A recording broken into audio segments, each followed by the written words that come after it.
All right. Thank you, Thomas. My name is Olli Sinerma. I'm the co-founder and project lead of Mindfield Games, a virtual reality-focused studio stationed in Helsinki, Finland. I'm not totally sure how this clicker works, but let's see. So, what I want to start this Odyssey to virtual reality view with is that it's not really that new. We have always used the best technology available to us to tell the most interesting stories we can. Cave paintings about great hunts, acts of play from ancient kings and their advances, and after the invention of camera, turning these plays into movies for larger audiences. And now that we have the mobile phones, we can tell exciting sagas about artificial sweeteners chasing positions. So somewhere there, between Candy Crush Saga and movies, in the year 1994, on November 14th, Nintendo announced virtual reality to the world in the form of Virtual Boy. They promised the Matrix, a world that you can go inside into. And that was like 5 years before the movie came out. Unfortunately, it never did become the Matrix. The system sold only 700,000 pieces, becoming a huge commercial failure for the Nintendo, and the users reporting amongst bad graphics, saying that it caused nausea, motion sickness, cold sweat, and so on. Also, one thing to mention was that it didn't have any good audio. It had speakers on the sides giving the audio of a Game Boy, pretty much. The only positive thing you can say about this is that if you own the device, it's pretty expensive nowadays as a collector's item. So it took about 20 years for virtual reality to re-emerge. It came from the 19-year-old Palmer Luckey when he began a Kickstarter asking for $250,000 and gaining a tenfold. Around this time, me and 4 of my friends from Finnish game industry, from companies like Redlinks, Rovio, and Mr. Good Living, founded Mindfield Games. So we were pretty much building our company on the shoulders of a Kickstarter of a 90-year-old. That was like my family, friends, and even my ex-boss were saying that we were pretty insane. But after we had tried Oculus Rift in GDC, it had something real interesting on it. It really felt like the disruption in technology, and we were not the only believers into it. This year, Mark Zuckerberg bought the company for $2 billion. And also, now Sony and Samsung are building their own devices. And of course, Google they have their cardboard, and I bet that Microsoft is also planning something. But why now? If in 1994 virtual reality failed, why would it not do that in 2014? The big change has happened in technology. I don't know how many of you are aware, but the reason visual virtual reality is now possible is due to mobile phones and the development that has happened in the past years. So if in 1994 mobiles and virtual reality look like that, nowadays, for example, the Samsung Gear VR, which you can in fact try behind this stage, is powered by Note 4. So what virtual reality for the visuals needed was fast, lightweight, affordable, and high-resolution displays. And this is what the mobile evolution gave us.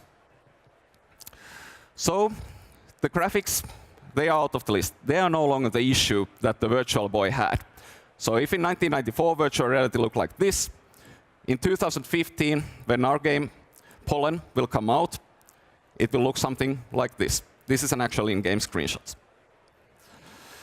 So if graphics are not the issue, simulator sicknesses. So it's the same thing that happened with Virtual Boy. Cold sweat, nausea, and so on. What simulator sickness is? It happens when there is differing information that our eyes are giving to our brains compared to what our body feels. And when this happens, you start to feel sickness. And one reason that many developers now are working with, say, seated experiences for Oculus Rift is due to locomotion, moving with your feet being one of the most difficult things to do in virtual reality.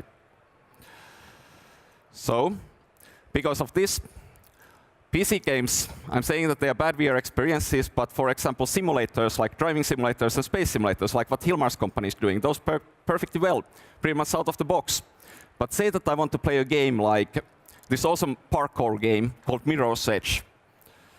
The way I should do it is not put myself into the camera, but create the game inside the game to make it work. Meaning that I need to create an arcade cabinet in a virtual reality world which is playing the Mirror's Edge. But this is not the way we wanted to solve it in Poland. We really wanted to tackle this issue because there are so many benefits that can happen if you can solve the issue of locomotion. The philosopher's stone, or I say the great target for virtual reality that we try to achieve is presence. Meaning that you are not only playing the game, you are inside the game.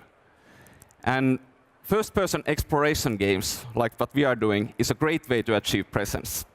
I'll give you 3 examples how. For one, freedom of exploration.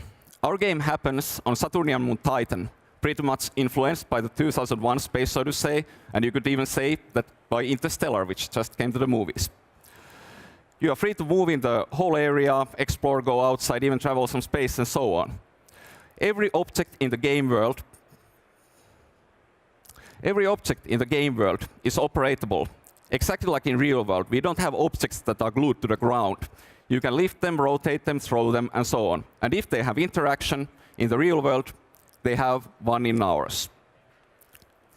So now, back to the issue of simulator sickness and how you can solve it. There is a cure for it, and it requires 3 pieces of medicine. First one is done by Oculus. It's the hardware.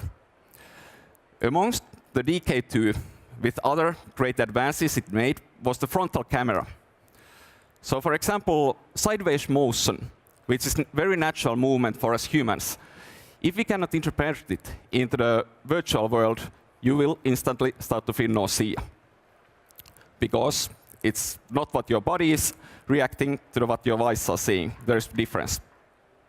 The second one, with current console generation, the developers are going towards 30 frames per second to create cinematic experiences. For virtual reality developers, this is a definite no-go. We need to have at least 60 frames per second, and it needs to be steady. Rather, even more.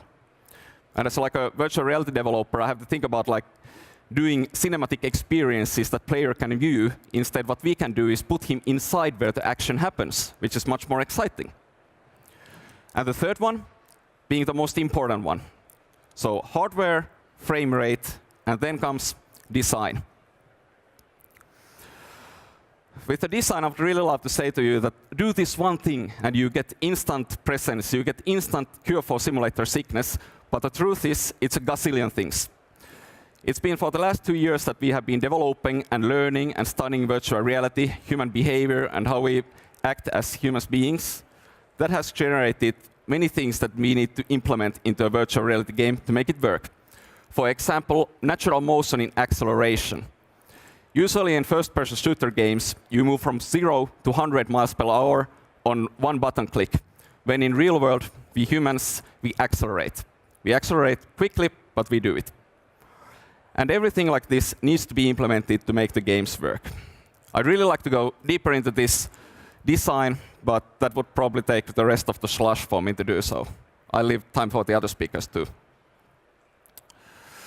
And where I was saying that PC games make bad VR experiences because the design doesn't fit the gameplay. That's not true the other way around. We can do virtual reality games that are good PC experiences. All these design solutions work really well on the normal screens. And what is pretty interesting is that what the design decisions we do for games work in any whatsoever virtual reality experience. May it be, for example, a video. And to have my Steve Jobs moment and to give you just one more thing that you can even now do into virtual reality, you need to remember that we are not talking about vision virtual reality, when in fact it's only the second virtual reality equipment that we have mastered. The first one being audio. Audio is half of the senses we take over in virtual reality. And for example, in our game, we have a basketball court where this picture is from. And depending on the material where the ball hits, the sound is different. Depending on the height where the ball drops, the sound is different. So there's a huge amount of detail we put into that area. But that creates the immersion of presence, the feeling that you are actually seeing live objects in a real world and not just playing a game. So Oculus also knows this, and they just released in Oculus Connect that the consumer version of the device will have integrated headphones, which is very much unlike what Virtual Boy had 20 years ago when they came with speakers.